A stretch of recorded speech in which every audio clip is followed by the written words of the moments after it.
Ya, Assalamualaikum warahmatullahi wabarakatuh. Alhamdulillah selesai sudah program Ziarah Mahabbah yang mana kali ini telah diadakan di Kampung Belau, Hulu Besut, Besut. Dan Alhamdulillah kita telah berjaya menyantuni seramai 10 keluarga di Kampung Belau ini. Saya pengungsi JPKK Kampung Belau ingin mengucapkan terima kasih banyak-banyak kepada Muslim Malaysia kerana sudi mengagihkan kotak infak seramai 10 orang asnah dan sakit terlantar lah untuk Kampung Belau. Kaki tak berak. Allahu Akbar. Dia cuci 2 hari sekali. Mari jumpa pakai. 2 hari sekali cuci. Kita kalau cuci mandi kan. Oh lah, makan. Oh, makan patah dah dah. Umur 30? 29. Banyak cokok ke apa. Maknanya memang dia terlantar ni lah. Maknanya asalnya daripada dia apa ni? Termakan najis dalam kandungan. Dia lambat tubik. Alhamdulillah dah. Dok sekarang ni bunga lah. Cumanya lah kena ada dengan dia seumur lah. Tak ada tinggal dia, betul tak? Ya, dia anak sulung lah. Boleh anak kedua, ketiga semua jadi macam lah. Banyak ujian lah sikit tak? Tak apalah. Banyak. Allah bagi ujian tu. Dia tahu hamba dia mampu. Tak? InsyaAllah ada hikmah dia. Malah anak syurga. Tak? Dia tahu asbab dia boleh tolong tarik kita masuk ke syurga. Sekarang macam separuh koma lah kot. Separuh sedar tu. Separuh sedar. Sebab kadang kalau kita kecek benda sedih ke apa, dia ni nak balas. Sebab dah tinggi sebenarnya. Ya, Sebab dia asalnya. memang dia dah ada darah tinggi.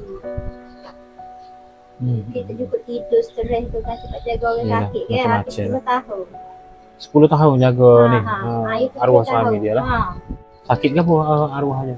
Dia sakit stroke kok. Stroke Tinggi. Dia stroke. Lepas tu Lepas tu dia. tahun lah hak terlantar. Hak mulah-mulah sekali. Baru dia lah. Tak ada. Puasa itu. 29 hari puasa itu. Tak ada. Maksudnya bulan puasa baru ni lah. Masa tu dari masa 3 bulan jaga dua-dua terlantar. Rumah ni. Dua-dua. Dua-dua terkatil. Maknanya mak terlantar juga. Ayah Lepas tu terlantar ayah juga. terlantar juga.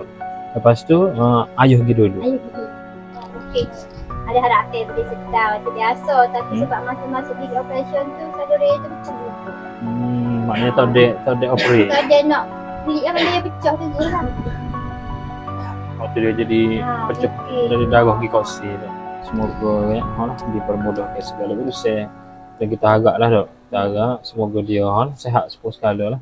Jadi saya mewakili Muslim Malaysia ingin mengucapkan jutaan terima kasih kepada semua penyumbang-penyumbang kita di luar sana yang mana telah memberikan sumbangan dan derma kepada kami di Muslim Malaysia. Yang tanpa derma dan sumbangan anda, mungkin program Ziarah Mahabbah ini tidak dapat dijalankan.